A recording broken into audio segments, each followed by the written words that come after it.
आज हम महान संत, समाज सुधारक, निर्गुण ब्रह्म के उपासक कबीरदास जी के बारे में कुछ पढ़ेंगे। कबीरदास जी ने समाज सुधारने के लिए बहुत ही सुंदर रचनाएं की हैं।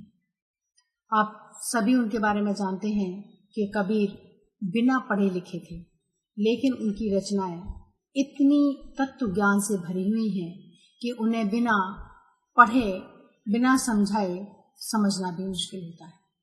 लेकिन कुछ बातें जो सांसारिक लेन देन से, सांसारिक मर्यादाओं से, सांसारिक व्यवहार से इतनी जुड़ी हुई हैं कि उन्हें जब सुनते हैं तो एकदम से ऐसा महसूस होता है कि सचमुच यह संसार व्यर्थ है। कबीरदास जी ने हिंदू और मुसलमान सभी को यह समझाया कि इस संसार में भगवान एक है, ईश्वर एक है, वह दो नहीं है। चाहे उसे राम के नाम से बुलाएं, चाहे रहीम के नाम से बुलाएं, वह एक ही है।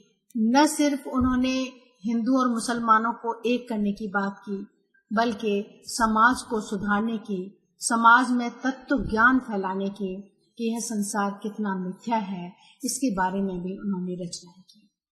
यहाँ पर मैं कुछ नीतियों से संबंधित उनके साखी शब्द कुछ ले रही हूँ। बहुत सुंदर रचना है और बहुत प्रसिद्ध है। माटी कहे कुम्हार से, तू क्या रूंदे मोह, एक दिन ऐसा होएगा मैं रूंदूंगी तू। कितनी भावपूर्ण, कितनी सत्य बात इसमें उन्होंने बहुत ही सरल तरीके से कही। माटी कहे कुम्हार से, मिट्टी से जब कुछ बर्तन बनाए जाते हैं या कोई भी चीज बनाई जाती है तो उसे बहुत रूंदा जाता है, मसला जाता है, पीटा जाता है, तब उसे बहुत ही मुलायम बनाकर तब उससे कुछ बर्तन या सुराही, घड़े, दिए सब कुछ बनाया जाता है। तो उसी मिट्टी का उदाहरण वहां पर उन्होंने लिया कि कुम्हार से कह रही है कि तू मुझे क्या रूंद रहा है, तू मुझे क्या मिट्टी को बार बार पीट रहा है, एक दिन ऐसा होएगा मैं रूंदूंगी तू, कि एक दिन मैं तुझे इस मिट्टी में ही मिला दूंगी।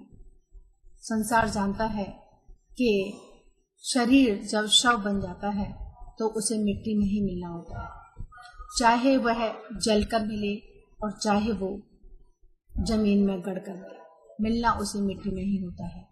तो बहुत ही सुंदर रचना यहाँ पर कबीरदास जी ने की और ये सत्य को बताया कि हम इसे याद रखें। दूसरी बात, उन्होंने इस पंक्तियों में यह भी बता दिया कि जो इंसान जिसके साथ जैसा बर्ताव करता है उससे वो वैसा ही पाता है। अगर वो अच्छा करेगा तो उसे अच्छा बर्ताव मिलेगा और यदि वो बुरा करेगा तो उसे बुरा बर्ताव मिलेगा। तो जैसा मिट्टी के साथ कुम्हार ने किया, यानी कहने का प्राय क्या है कि हम जिसके साथ भी जैसा बर्ताव करेंगे उसका प्रतिफल हमें वैसे ही मिलेगा।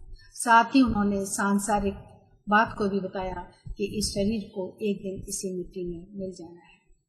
बहुत सुंदर रचना एक और मैं लेती हूँ। यहाँ पर कहा है, पत्ता टूटा डाल से, ले गई पवन उड़ाए, अब के बिछड़े कम मिले, दूर पड़े हैं जाए।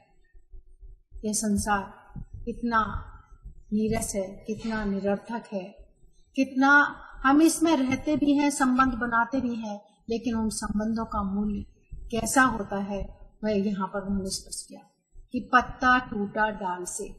डाल में जब तक लगा है तब तक तो सारे संबंध है, सुंदर लग रहा है, खूबसूरत लग रहा है, उस वृक्ष का एक वो भाग है, एक अंग है, एक महत्वपूर्ण अंग है। लेकिन जब उससे टूट गया तो वो हवा के साथ पता नहीं कहाँ का कहाँ जाके गिरता है। इस साधारण सी उदाहरण के साथ उन्होंने इतनी सुंदर बात, इतनी गहरी बात कही कि पत्ता टूटा डाल से। जब तक हम परिवार में हैं, संसार में हैं, संसार से जुड़े हुए हैं, संसार के संबंधों को बनाए रखते हैं और बनाए ही नहीं रखते, बहुत घनिष्ठता के साथ उन्हें निभाते हैं, लेकिन जब संबंध टूट जाता है तो कहाँ के कहाँ पहुंच जाते हैं, दूर पड़े हैं जाए। कहाँ पर भी पड़े हैं यह भी किसी को ज्ञान नहीं होता। वैसे ही जब तक इस संसार में है तब तक हमारे सारे संबंध हैं, रिश्ते हैं, नाते हैं, हमारी आपसी मेल मिलाप है। लेकिन जब इस परिवार से इस संसार से संबंध टूट जाता है तो कोई नहीं जानता कि वो कहाँ जाता है, कितनी दूर जाता है, पुनः उससे मिलन नहीं। यह कट सत्य है। कबीरदास जी ने बहुत सुंदर रचनाएं की हैं और उन्होंने समाज को सुधारने के लिए और समाज में एक रूपता लाने के लिए बहुत कोशिश की है। वह गरीब और अमीरों में जब शोषण का भाव देखते हैं, जब देखते हैं कि शोषक किस कदर शोषण करता है,